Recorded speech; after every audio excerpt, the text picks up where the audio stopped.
हम फिर से लेकर आ चुके हैं आप लोगों के लिए सुबह की सभी ताजा और बड़ी खबरें। फटाफट अंदाज में एक एक कर बताएंगे आपको आज देश और दुनिया से क्या बड़ी खबरें निकलकर सामने आ रही हैं। लेकिन उससे पहले दोस्तों एक नजर डालेंगे सुर्खियों पर। मोहम्मद जुबैर की जमानत पर दोस्तों सुप्रीम कोर्ट का बड़ा बयान। ऐसा लग रहा है जैसे एक चक्रव्यूह बुना जा रहा है मोहम्मद जुबैर के लिए। जी हां, जस्टिस चंद्रचूड़ ने लगाई मोदी सरकार की लंका, इसके बारे में आपको बताएंगे। वहीं पर दोस्तों आपको बता दें यशवंत सिन्हा और मुमुल में कांटे की टक्कर। यशवंत सिन्हा को दोस्तों मिला कई लोगों का प्यार, हालांकि बीजेपी ने क्रॉस वोटिंग भी की है दोस्तों। कई कांग्रेस के नेता ने मुमुल को समर्थन किया, बताएंगे कौन है वो। वहीं पर अगली बड़ी खबर में हम आपको बताएंगे दोस्तों जी, दरअसल आपको बता दें भारतीय जनता पार्टी के ऊपर जमकर गरजे अरविंद केजरीवाल। बोले मुझे विदेश जाने से रोका जा रहा है, क्या मेरे ऊपर कोई मुकदमा दर्ज है या फिर मैं आम नागरिक की तरह भी नहीं जा सकता, इसके बारे में आपको बताएंगे। वहीं पर अगली बड़ी खबर में हम आपको बताएंगे दोस्तों पप्पू यादव ने खोली मोदी सरकार की पोल। बोले देश में श्रीलंका से भी बदतर हालात है। जी हां, आज महंगाई चरम सीमा पर पहुंच गई है, इसके बारे में भी आपको बताएंगे। वहीं पर दोस्तों मोदी सरकार ने लगाया आम जनता की लंका में आग। अब दोस्तों जीएसटी 5% और बढ़ गई, यानी कि दूध, आटा, दालें, जितनी भी पैकेट वाली और सब्जियां वगैरह सारी चीजों पर जीएसटी बढ़ा दी गई, यानी कि अब देश श्रीलंका से भी बुरे हालात में पहुंचने वाला है, इसके बारे में आपको बताएंगे। वहीं पर अगली बड़ी खबर में हम आपको बताएंगे दोस्तों जी, दरअसल आपको बता दें प्रधानमंत्री नरेंद्र मोदी के ऊपर फूटा विपक्ष का गुस्सा। बोले देश में महंगाई की मार डालेगी आम जनता को, इसके बारे में भी आपको बताएंगे।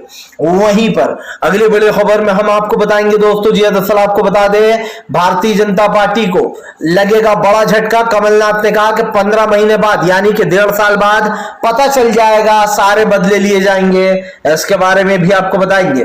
वहीं पर अगली बड़ी खबर में हम आपको बताएंगे दोस्तों जी, दरअसल आपको बता दें सिंधिया का किला ढहने के बाद बीजेपी की हुई किरकिरी। कमलनाथ ने लगा दी बीजेपी की सेंध, आम आदमी पार्टी ने भी खोला था खाता, इसके बारे में भी बताएंगे।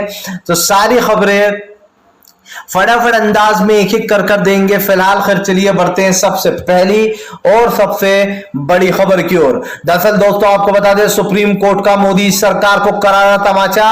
चीफ जस्टिस चंद्रचूड़ ने ऐसी बात बोल दी दोस्तों मोहम्मद जुबैर की बेल पर, जिसके बाद दोस्तों आज कानून पर से लोगों का विश्वास उठ सकता है। क्योंकि दोस्तों जब सुप्रीम कोर्ट के जज ही इतनी बेबसी फील कर रहा है तो आप सोचिए आम जनता का क्या होता होगा।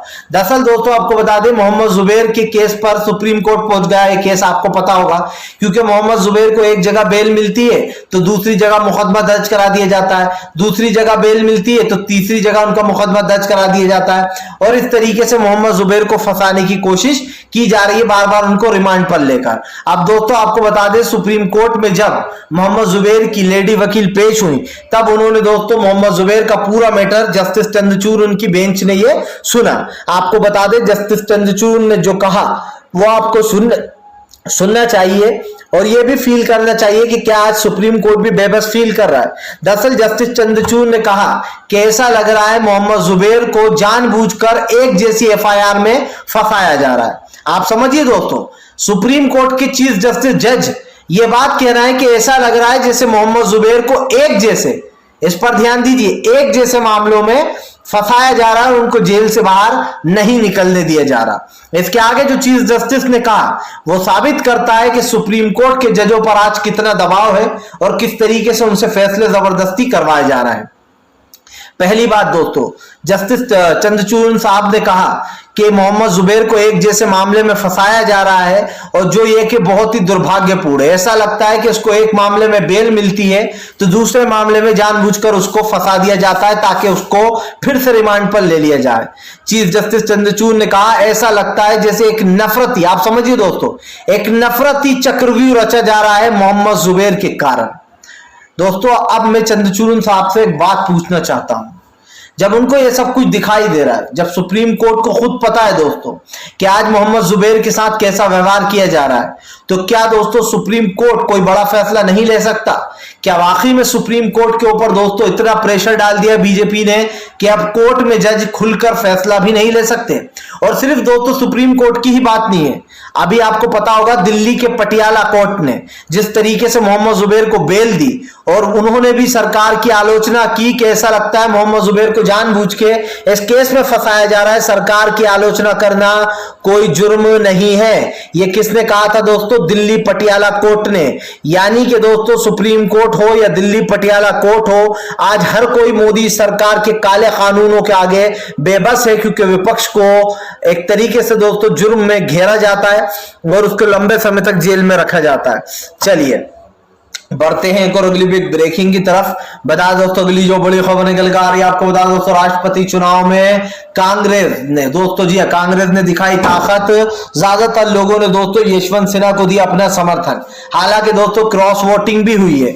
कई कांग्रेस के नेता, आपको बता दें ज्यादातर कांग्रेस के नेता जो हैं उन्होंने मुर्मू के समर्थन में वोट डाल दिया और कहते हुए क्या नजर आए हैं कि हम मिट्टी के लिए कुछ भी करेंगे। बताइए दोस्तों ऐसा द्रौपदी मुर्मू ने क्या कर दिया? आदिवासियों की ही बात कर लेते हैं, आदिवासियों के लिए ही ऐसा क्या कर दिया दोस्तों, जो ये बिकाऊ नेता पैसा ठूस के मुंह में जो अपनी अच्छाई बताने की कोशिश कर रहा है कि अरे हम तो देश के लिए कर रहा है, तुम जैसे लोग दो रोटी के लिए अपना ईमान बेच दो तो पैसों के लिए तुम लोग क्या कर सकते हो, और ऊपर से जनता को बेवकूफ बनाते हो, उनसे झूठ बोलते हो कि तुम जो है ये सब कुछ देश की धरती के लिए कर रहा हो। पता है हमें कैसे पर्चा एक पकड़ते हो हाथ में, रट्टा मारते हो, उसके बाद झूठी हमदर्दी दिखाते हो और कहते हो कि हम देश के लिए कर रहे हैं। तुम जैसे भगोड़े अगर देश पे मुसीबत आती है तो सबसे पहले भागते हो।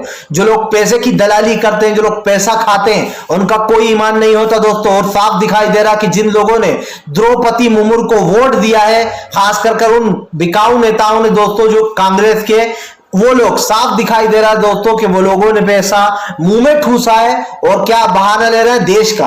अरे भैया अगर देश का तुम्हें जरा सी भी चिंता होती ना तो तुम बीजेपी के कैंडिडेट को कभी वोट नहीं डालते, क्योंकि सबको दिखाई दे रहा है कि बीजेपी जिस तरीके से मासूम लोगों को जेलों में डाल रही है, झूठे झूठे कानून ला रही है, चाहे वो कृषि कानून हो, किसानों की जान ले ली 700 किसान से ज्यादा की, चाहे वो एनआरसी हो उसमें भी न जाने कितने हजार लोगों की जानें चली गई थी। यहां तक कि दोस्तों आप समझिए, मुझे सरकार की हर उस बात पर गुस्सा आता है। ये सरकार एक झूठी सरकार है दोस्तों, जिसने देश की जनता के छागल पर हमला किया है, छाती पर हमला किया है। और मैं लिख कर दे सकता हूं आपको, आज भले ही बीजेपी की सरकार जगह जगह बन गई हो, लेकिन दोस्तों वो दिन भी जरूर आएगा जब बीजेपी जगह जगह से चुनाव हारेगी और देश में कांग्रेस की सरकार होगी। मैं कांग्रेस का साथ इसलिए दे रहा हूं दोस्तों क्योंकि कांग्रेस के साथ कहीं ना कहीं गांधी जी के वो विचार हैं। कांग्रेस के पास दोस्तों गांधी जी की वो राजनीति है और कांग्रेस की राजनीति सेम है दोस्तों, गांधी जी के विचारों पर चलना। जो लोग आज नाथूराम गोडसे के विचारों पर चल रहे हैं उनको कल दोस्तों भुगतना होगा। आज भले ही वो लोग ये करते रहे दोस्तों, लेकिन कल देश की जनता उनसे सवाल पूछेगी, सवाल भी ऐसा जिसके जवाब शायद सरकार के पास भी ना हो और ना आम जनता के पास हो। चलिए बढ़ते हैं एक और अगली बिग ब्रेकिंग की तरफ। बता दोस्तों मोदी सरकार ने फोड़ा जनता के सर पर ठीक रहा, आम जनता को दोस्तों मिलेगा मुंहतोड़ जवाब। जी हां, जिन अंधभक्तों ने मोदी सरकार को वोट दिया था, मैं तो कहता हूं उनके लिए तो बहुत ही अच्छा हुआ है, लेकिन जिन विचारों ने मोदी सरकार को वोट नहीं दिया था और जो चाहते हैं कि बीजेपी की सरकार चली जाए, उनको दोस्तों सल्यूट है कि उन्होंने बहुत सोच समझ के वोट दिया था। अब आपको डिफरेंस पता चलेगा अंधभक्तों में और जो बेचारे अच्छे से वोट करते हैं। ये मैंने ऐसा क्यों बोला इन दोनों के बारे में ही, दरअसल दोस्तों कल से जो है यानी कि आज से जो है दोस्तों जीएसटी बढ़ गई है। जी हां, अब सारी खाने की चीजों पर दाम बढ़ा दिए गए, यहां तक कि किसान जो हथियार यूज करते हैं उन पर भी, वेपनों पर भी दाम बढ़ा दिए गए हैं। आपको बताता चलूं दोस्तों, आज से 5% जीएसटी बढ़ा दी गई है। दूध, सब्जियां, फल, मेवा, मिष्टान, जितनी भी चीजें आती हैं दोस्तों, आटा, सारी पैकेटदार चीजें, जितनी भी खाने की चीजें, उन सभी पर, सब्जियों पर, दूध पर आज से 5% जीएसटी ज्यादा लगेगी। यानी कि आम आदमी की कमर और भी ज्यादा तोड़ी जाएगी। इससे पहले दोस्तों सरकार के ऊपर लोग निशाना साध रहे थे कि सरकार महंगाई कम क्यों नहीं कर रही, इतनी बढ़ गई। सरकार ने कहा कि तुम चिल्लाते रहो, गला फाड़ते रहो, चिल्ला चिल्ला के मर क्यों ना जाओ, लो हम तुम्हारे सर पर और बोझ बढ़ाते हैं, कम तो नहीं करेंगे लेकिन तुम विरोध कर रहे हो तो और बढ़ाएंगे। अब आप समझिए, आज ये जो भारतीय जनता पार्टी की सरकार बनी है, शायद ये मुझे आज भी याद है कि ये क्या कहकर बनी है, इस देश का प्रधानमंत्री लोगों की आंखों में आंखें डालकर झूठ बोलता है और प्रधानमंत्री का झूठ देश की जनता देख रही है। ये मैं क्यों बोल रहा हूं दोस्तों, ये आप अच्छे से समझ जाएंगे। दरअसल दोस्तों प्रधानमंत्री नरेंद्र मोदी ने देश की जनता से एक वादा किया था। वो वादा क्या था दोस्तों, 2014 में मोदी ने क्या कहा था, आज मुझसे सुनिए। प्रधानमंत्री ने कहा था कि अगर मैं देश में आपका प्रधानमंत्री बनता हूं, सबसे पहले जो है मैं महंगाई को कम करूंगा, चाहे जितनी भी खाने की चीजें हैं, पेट्रोल डीजल है, हर चीज के दाम कम कर दूंगा। लेकिन अफसोस की बात दोस्तों कि कांग्रेस के जमाने में जो चीज 2 रुपए की थी, आज वो चीज 100 रुपए की हो गई है। 2 और 100 में कितना फर्क होता है ये आप अच्छे से जानते होंगे, इस बात को बताने का मतलब है नहीं, क्योंकि दोस्तों ये आप भी जानते हैं कि बीजेपी ने 2 रुपए की चीज को 100 रुपए कर दिया। जो चीजें, जो सिक्के चलते थे, जो नोट चलते थे, उनको बंद कर दिया, ये कहकर के काला धन खत्म हो जाएगा। अफसोस की बात यह कि काला धन तो खत्म नहीं हुआ, लेकिन देश में दोस्तों आप समझिए बेरोजगारी और महंगाई और बढ़ गई। आज जो भारतीय जनता पार्टी ने जो झूठे वादे किए थे 2014 में नरेंद्र मोदी ने, उन वादों की पोल खुल गई है। ये वही स्मृति ईरानी है दोस्तों जो 400 रुपए की गैस की टंकी पर सड़कों पर बैठ जाया करती थी। ये वही बीजेपी है दोस्तों जो टेबलों पर चढ़कर संसद में, पार्लियामेंट में हंगामा किया करती थी। लेकिन आज आप शब्दों का खेल खेलकर मोदी को बदनाम होने से पार्लियामेंट में भी बचाया जा रहा है। क्या मैं पूछ सकता हूं दोस्तों कि सारे के सारे नियम विपक्ष पर ही क्यों लागू हो? क्या मोदी सरकार ने ठेका ले रखा है कि वो इस देश को डुबाकर ही मानेगी? क्या मोदी सरकार ने पूरी तरीके से ये सोच लिया है कि वो इस देश को बर्बाद कर देगी? क्योंकि दोस्तों जीएसटी का मतलब आप अच्छे से समझिए, आम आदमी की कमर पर एक और लठ मारने का काम किया है बीजेपी ने। इस बात को झुटलाया नहीं जा सकता दोस्तों कि देश में बढ़ती महंगाई लगातार देश की आम जनता का कमर तोड़ने का काम कर रही है। लेकिन दोस्तों मीडिया में क्या चलाया जाता है, आज यहां वोट डलना है, कल वहां वोट डलना है, प्रधानमंत्री ने उद्घाटन किया, मुस्लिमों की आबादी बढ़ रही है, जानिए मुस्लिम क्या कहते हैं। इधर जो है यहां पर विपक्ष पर निशाना साधा जाता है। लेकिन अफसोस की बात यह कि ये पूरी मीडिया दोस्तों मोदी सरकार के नाम की पायल पहन चुकी है, हाथों में चूड़ियां पहन चुकी और मोदी सरकार के नाम का मांग में सिंदूर भर चुकी है और सुहागन बन चुकी है पूरी की पूरी मीडिया। अब भाई कोई अपने सुहाग के बारे में गलत शब्द कैसे कहेगा? जी हाँ, मोदी जी पूरी मीडिया का सुहाग बन चुके हैं। मानो अगर कुछ कह दिया तो हमारा सुहाग उजड़ जाएगा या फिर हमसे रूठ जाएगा। और मैं इस मीडिया पर दोस्तों थूकता हूं, इसलिए थूकता हूं कि इनसे अच्छी तो दोस्तों वो मीडिया है जो आज यूट्यूब पर कम से कम दोस्तों सच्चाई बताने का काम तो कर रही है, जो दोस्तों ऑनलाइन सच्चाई बताने का काम तो कर रही है, चाहे यूट्यूब हो, जगह जगह दूसरे प्लेटफॉर्म हो दोस्तों ऑनलाइन, वहां पर सच्चाई बताई जा रही है। लेकिन मेन स्ट्रीम मीडिया क्या कर रही है, सिर्फ 1-2 चैनल को छोड़कर, ये आप भी समझते हैं। पूरी मीडिया दोस्तों इस वक्त बिक चुकी है। मीडिया से आप इतनी उम्मीद भी नहीं कर सकते कि अगर कुछ सच्चाई बताना हो तो वो बताएगी। देश में अगर कुछ मुसलमान गलत कर दे तो पूरी मीडिया पर छा जाता है, लेकिन अगर वही काम दोस्तों कोई भगवाधारी कर दे तो उसको बचाने में मीडिया जुट जाती है। फिलहाल चलिए बढ़ते हैं एक और अगली बिग ब्रेकिंग की तरफ। बता दो तो पप्पू यादव ने निकाली मोदी सरकार पर भड़ास, बोले श्रीलंका से भी बुरे हालात देश के। जी हाँ, दरअसल दोस्तों पप्पू यादव ने सबसे पहले तो मुसलमानों के बारे में एक बात कही। पप्पू यादव ने कहा, I am Shahrukh Khan but I am not a terrorist, I am Saddam Khan लेकिन I am not a terrorist. मतलब उन्होंने कई नाम और भी लिए दोस्तों, और उसके आगे क्या लिखा उन्होंने, आई एम नॉट अ टेररिस्ट। यानी कि इसका मतलब होता है दोस्तों कि मैं मुसलमान तो हूं, खान तो हूं, लेकिन इसका मतलब यह नहीं है कि मैं आतंकवादी हूं। क्योंकि जिस तरीके से मुसलमानों को परेशान किया जा रहा है दोस्तों, सिर्फ खान सरनेम देखकर या मुस्लिम सरनेम देखकर जिस तरीके से गिरफ्तारियां हो रही हैं, और ये कह दिया जाता है कि अरे इसका कनेक्शन तो एसआई से है, इसका कनेक्शन तो जो है यहाँ पर दोस्तों आप समझिए एनआई से है, सॉरी जो है आतंकवाद से है। तो दोस्तों ये साफ साफ दिखाई दे रहा है कि किस तरीके से आम मुसलमान को टारगेट किया जा रहा है। पप्पू यादव ने कहा कि बीजेपी श्रीलंका को रो रही है, मीडिया श्रीलंका के हाल दिखा रही है, लेकिन श्रीलंका से बदतर हालात हमारे भारत के हैं। वो बात अलग है दोस्तों कि भारत के लोग चुपचाप बैठे हुए हैं, श्रीलंका की तरह नहीं है जो कि उग्र होकर हमारे देश का ही नुकसान कर रहे हैं। लेकिन दोस्तों श्रीलंका के लोगों ने जो किया वो काबिल तारीफ भी है। एक ऐसे सरफिरे पीएम को वहां से भगाया दोस्तों जिसने मुसलमानों का जीना हराम कर रखा था, मेमोडियंस का जीना। और दोस्तों ये उसी का असर है, मुसलमानों से नफरत श्रीलंका को किस कगार पर ले गई आपने बखूब देखा। इससे पहले जो पीएम था दोस्तों मुसलमानों से नफरत करता था, मुसलमानों का जीना हराम कर रखा था उसने, और आज जो श्रीलंका में हुआ ये उसी का नतीजा है।